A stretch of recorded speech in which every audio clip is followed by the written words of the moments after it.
Hello student.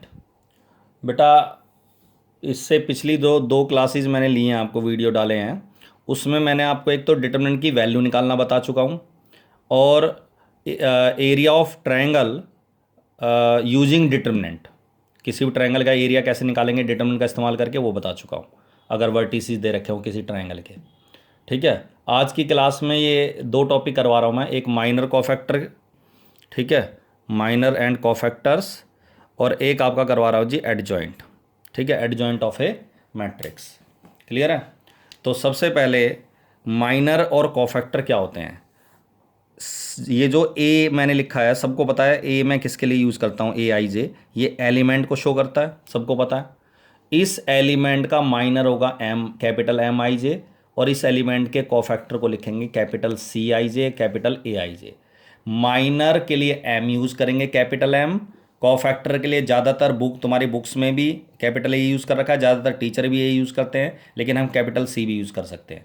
तो capital A या capital C cofactor के लिए यूज़ करेंगे। अब इन दोनों में माइनर किसके होते हैं, माइनर कोफैक्टर एलिमेंट के। तो किसी भी एलिमेंट के माइनर और कोफैक्टर में एक रिलेशन होती है। माइनर कोफैक्टर में क्या, कि जो कोफैक्टर होता है सी आई जे उसकी पोजीशन को शो करता है, सबको पता है। -1 की पावर आई प्लस जे लेंगे इंटू एम आई जे, मतलब माइनर और कोफैक्टर की वैल्यू बराबर होती है, केवल माइनस का फर्क मिलेगा अगर मिला तो।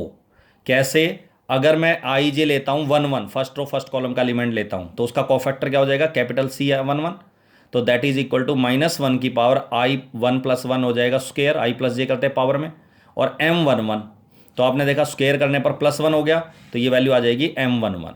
मीन्स जो माइनर की वैल्यू है वही किसकी वैल्यू है बेटा, कोफैक्टर की।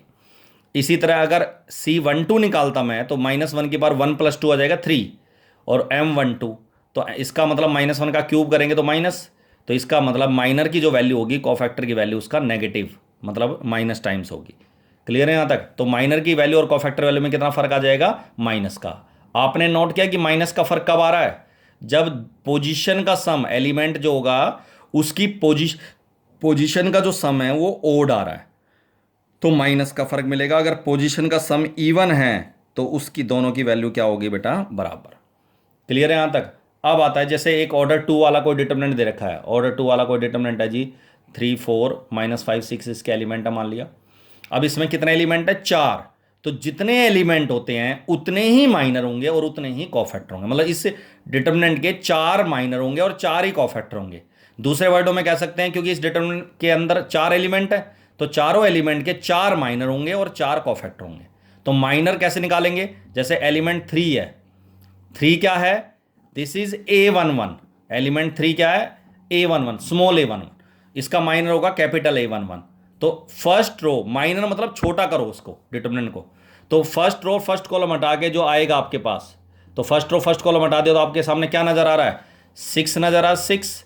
तो 6 का डिटरमिनेंट, अब सिंगल एलिमेंट है तो सिंगल एलिमेंट का डिटरमिनेंट क्या होगा, 6 ही होगा, तो ये लिखने की जरूरत नहीं है, 6 का डिटरमिनेंट 6 लिख सकते हैं सीधा। ठीक है। इसी तरह M12 मतलब फर्स्ट रो सेकंड कॉलम, मतलब कि एलिमेंट जो 4 है उसका minor, first row second column हटा दो, अब की बार फर्स्ट रो, जिस रो और कॉलम में एलिमेंट होगा ना उसको हटाना है। तो फर्स्ट रो सेकंड कॉलम हटाया तो -5 का डिटरमिनेंट, दैट इज -5, डिटरमिनेंट निकाल रहे, मोड नहीं निकाल रहे, जो प्लस करेंगे इसको। सेकंड रो फर्स्ट कॉलम हटाएंगे तो 4, सेकंड रो सेकंड कॉलम हटा दिया तो 3। क्लियर है यहां तक।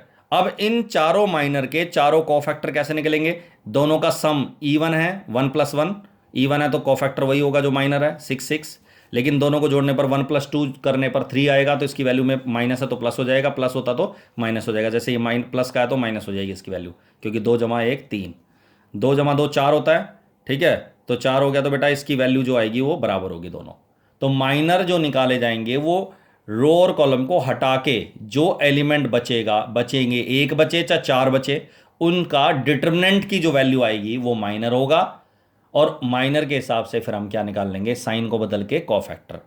उन एलिमेंट्स के साइन बदलेंगे जिनकी पोजीशन का सम ओड है। क्लियर है यहाँ तक। ठीक है, जिन पोजीशन का सम इवन है उनका साइन नहीं बदलेगा। जैसे एक ऑर्डर 3 वाला एक डिटरमिनेंट है, उसकी वैल्यू निकालना देख लो। मान लीजिए ये जी डिटरमिनेंट लिखा है 4 3 -2 5 6 7 1 2 -4, नो एलिमेंट है इसमें। अब मैं नो के नो एलिमेंट है, नो माइनर, नो कोफैक्टर होंगे, लेकिन मैं नो के नो नहीं, इसमें से कुछ एग्जांपल दे रहा हूं। जैसे मान लें 4 का माइनर निकालना है, +4 का, एक नंबर में क्वेश्चन आ सकता है कि find the value of minor of element 4। ठीक है, एलिमेंट 4 का माइनर निकालो, तो माइनर कहाँ लिखा हुआ 4, फर्स्ट रो फर्स्ट कॉलम, तो फर्स्ट रो फर्स्ट कॉलम को हटा दो, फर्स्ट रो फर्स्ट कॉलम हटाओ, तो आपके सामने 6 7 2 -4 का आ गया इनका डिटरमिनेंट। क्योंकि वैल्यू का मतलब होता है डिटरमिनेंट, मैट्रिक्स नहीं, डिटरमिनेंट। तो डिटरमिनेंट निकालेंगे इसकी वैल्यू, तो आ जाएगा 6 को 4 से मल्टीप्लाई करेंगे -24, और 2 को 7 से करेंगे -14, और इन दोनों को ऐड करेंगे तो माइनस का 38। क्लियर है बेटा? वीडियो में बेटा टू द पॉइंट बोला जाता है, इसलिए टू द पॉइंट ही बोल रहा हूं मैं। C11 M11 की जो वैल्यू थी वही कोफैक्टर की होगा इसका, तो एलिमेंट 4 का कोफैक्टर क्या होगा -38। क्लियर है यहां तक? इसी तरह अगर मैं कहता हूं 3 का माइनर क्या होगा, माइनर, तो फर्स्ट रो सेकंड कॉलम हटाओगी बार, तो फर्स्ट रो सेकंड कॉलम हटाने के बाद 5 7 1 -4 बचेगा, 5 7 1 -4, और इसकी वैल्यू आ गई 5 4 24 20, और माइनस का 7 -27। लेकिन कोफैक्टर की वैल्यू इसका साइन बदलेगा। क्यों बदलेगा बताओ? क्योंकि दोनों का सम 1 + 2 ओड है, और ओड सम होगा तो माइनर कोफैक्टर में कितना फर्क आएगा, माइनस का। तो माइनस है तो प्लस हो जाएगा, प्लस है तो माइनस हो जाएगा। इसी तरह अगर मैं डायरेक्ट M21 निकाल रहा हूं, M21 इसका 5 का, तो सेकंड रो फर्स्ट कॉलम हटा दिए, तो सेकंड रो फर्स्ट कॉलम हटाऊंगा तो 3 -2 2 -4, डिटरमिनेंट इसकी वैल्यू कैसे निकलती है, -12, और प्लस करेंगे तो +4 -8, और कोफैक्टर की वैल्यू माइनस है तो प्लस हो जाएगा, क्योंकि दोनों का सम 2 + 1 3 है। लेकिन अगर मैं डायरेक्ट ही कोफैक्टर निकालता हूं 2 3, तो सेकंड रो थर्ड कॉलम, मतलब एलिमेंट 7 का कोफैक्टर है ये, तो सेकंड रो थर्ड कॉलम हटाएंगे तो 4 3 1 2 आएगा डिटरमिनेंट के अंदर। ये तुम सबको पता है ये क्या है, माइनर, और आप सबको पता है माइनर कोफैक्टर बराबर तो होते हैं, बट अगर दोनों का सम ओड है, 2 + 3 5 है, तो आप सबको पता है -1 की पावर 5 क्या आएगा, माइनस आएगा, तो इसके आगे क्या लगा देंगे, माइनस। मीन्स माइनस को शामिल करेंगे तो ये कोफैक्टर है, और माइनस नहीं लेते तो ये माइनर है। ठीक है, अब इसकी वैल्यू क्या आएगी जी, माइनस तो लेंगे, कोफैक्टर निकाल रहे हैं तो ये आ जाएगा 8 - 3, दैट इज +5 आएगा अंदर ब्रैकेट में, और माइनस आया, तो ये कोफैक्टर की वैल्यू आ गई। क्लियर है यहां तक? अब आता है जी माइनर कोफैक्टर। मैंने कुछ एग्जांपल दिए हैं, वैसे तो नो के नो क्वेश्चन में हमें जरूरत पड़ेगी, जितने एलिमेंट है उतने माइनर निकालो, उतने कोफैक्टर निकालो, लेकिन अभी फिलहाल मैंने केवल कुछ एग्जांपल दिया माइनर कोफैक्टर के।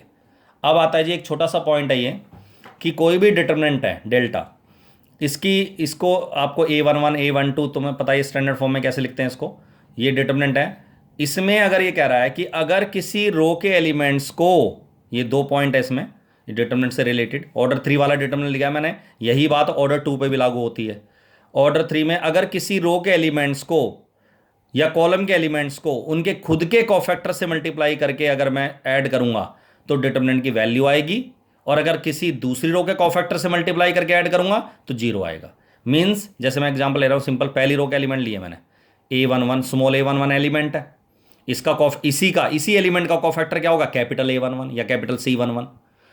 फिर अगला एलिमेंट, इसी का cofactor A12 capital A13 multiply करके, तो इन आपस में मल्टीप्लाई करा एलिमेंट्स के साथ कोफैक्टर को, फिर ऐड करा, तो ये डिटरमिनेंट की वैल्यू जो एक्सपैंड करके इसकी वैल्यू आती है उसके बराबर आएगा।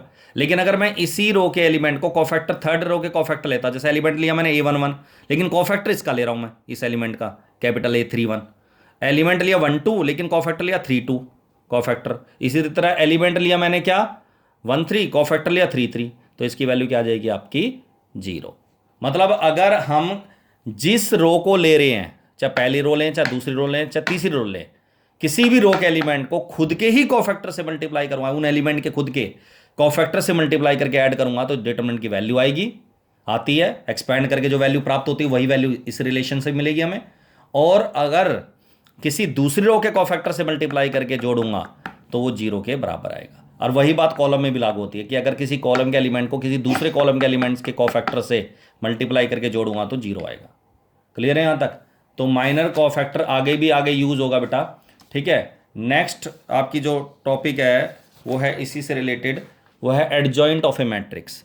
अगर हमने कोफैक्टर निकालने आ गए हमें, जितने भी है और जितने भी एलिमेंट्स होंगे उन सभी के कोफैक्टर, पहले माइनर निकालो, फिर सारे कोफैक्टर निकालो, फिर उन कोफैक्टर को अगर मैं जिस एलिमेंट का जो कोफैक्टर था उसकी जगह लिखने के बाद उसे मैट्रिक्स में लिख दूं मैं और उसका ट्रांसपोज ले लूं, तो ट्रांसपोज मतलब पहली जो रो है उसको पहले कॉलम में लिखेंगे, सेकंड रो को सेकंड कॉलम में, थर्ड रो को थर्ड कॉलम में, तो वो क्या आ जाएगा उस मैट्रिक्स का एडजॉइंट। और उसको शॉर्ट में ऐसे लिखते हैं ADJ, short form adjoint of A क्या है मैट्रिक्स। ए मैट्रिक्स कौन सी होगी, जो मैंने अभी ए स्मॉल a11 स्मॉल a12 कोई भी मैट्रिक्स होगी, ठीक है। ये आपको रिलेशन बताइए।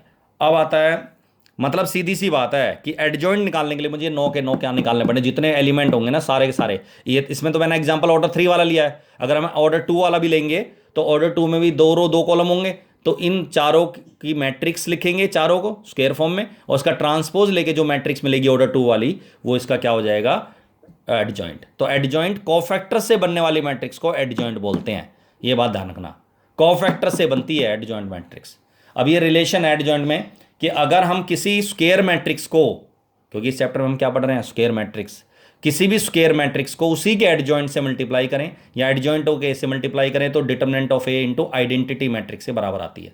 आप सबको पता है डिटरमिनेंट ए मतलब ये एक वैल्यू है, डिटरमिनेंट ए की वैल्यू होती है 20, 10, 15 कुछ भी, और आई क्या है आइडेंटिटी मैट्रिक्स। इसको हम यूं भी कह सकते हैं इस फॉर्म में आएगी, अगर ये ए मैट्रिक्स ऑर्डर 3 वाली मैट्रिक्स है तो ये इस फॉर्म में आएगा, और ये ऑर्डर 2 वाली मैट्रिक्स है तो ये आएगी। ऑर्डर 2 का मतलब 2 रो 2 कॉलम, क्लियर है यहाँ तक। तो ऑर्डर 3 है तो ऐसे आएगा, बाकी एलिमेंट 0 होंगे, डायगोनल में डिटरमिनेंट ए होगा।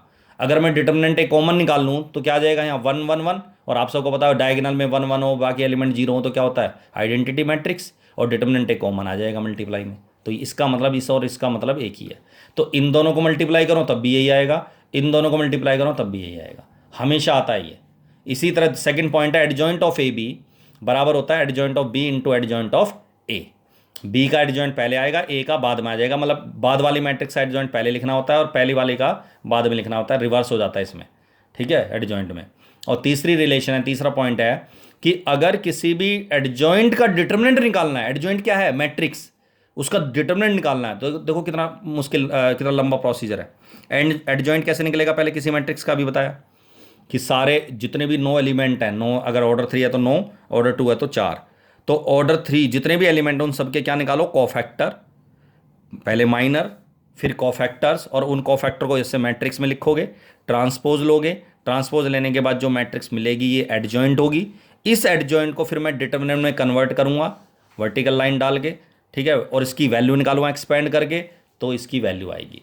तो इसकी वैल्यू निकालने के लिए पहले मुझे सारे एलिमेंट के कोफैक्टर निकालने पड़ेंगे, उनको मैट्रिक्स में लिख के एडजॉइंट ए मैट्रिक्स निकालनी पड़ेगी। एडजॉइंट ए निकालने के बाद उसको फिर वापस डिटरमिनेंट में कन्वर्ट करूंगा, मैं डिटरमिनेंट के अंदर कन्वर्ट करूंगा, फिर डिटरमिनेंट के बाद उसको एक्सपेंड करके जो वैल्यू आएगी वो आंसर आएगा। लेकिन लंबा प्रोसीजर है, इससे बढ़िया है कि बिना कोफैक्टर निकाले, बिना माइनर निकाले, आप उस ए जो मैट्रिक्स गिवन होगी उसको डिटरमिनेंट में कन्वर्ट कर दो, एक्सपेंड कर दो, और जो एक्सपेंड करके उसकी जो वैल्यू आएगी उस वैल्यू की ये n-1 पावर ले लो। अब एक बोला सर n क्या है, n है ए मैट्रिक्स का जो ऑर्डर होगा, जैसे n रो n कॉलम है तो उसका जो ऑर्डर होगा, क्लियर है यहाँ तक। एडजॉइंट ए का डिटरमिनेंट, एडजॉइंट ए का डिटरमिनेंट बराबर हो जाएगा जी डिटरमिनेंट ऑफ ए की पावर। अब इसका ऑर्डर देखो क्या है, 3 रो 3 कॉलम है तो एक कम करेंगे, n में से एक घटाएंगे, मतलब 3 में से एक घटाएंगे तो 2। इसी तरह ऑर्डर 2/2 है तो डिटरमिनेंट ए की power 2 - 1 is 1, means determinant A की वैल्यू और एडजॉइंट ए के डिटरमिनेंट की वैल्यू बराबर आएगी। ये इससे रिलेटेड जो क्वेश्चंस हैं जो मैंने टॉपिक अभी करवाया इस क्लास में, कल जो क्लास होगी इससे रिलेटेड जो क्वेश्चंस होंगे उसमें करवाएंगे डिस्कस। क्लियर है यहाँ तक बेटा, ठीक है। तो ये आपकी थर्ड क्लास थी 4 चैप्टर की डिटरमिनेंट की, ठीक है, थर्ड क्लास थी। अब अगली क्लास में इन्हीं टॉपिक से रिलेटेड क्वेश्चंस करवाएंगे जो मैं कल डालूंगा, कल लूँगा क्लास, ठीक है बेटा। That's all. अपनी फ़ीस सबमिट करवाना बेटा, क्योंकि फ़ीस सबमिट करने के बाद ही उन्हीं बच्चों को वीडियो मिलेगी जिनकी फ़ीस सबमिट हो जाएगी। क्लियर है यहाँ तक, दैट्स ऑल।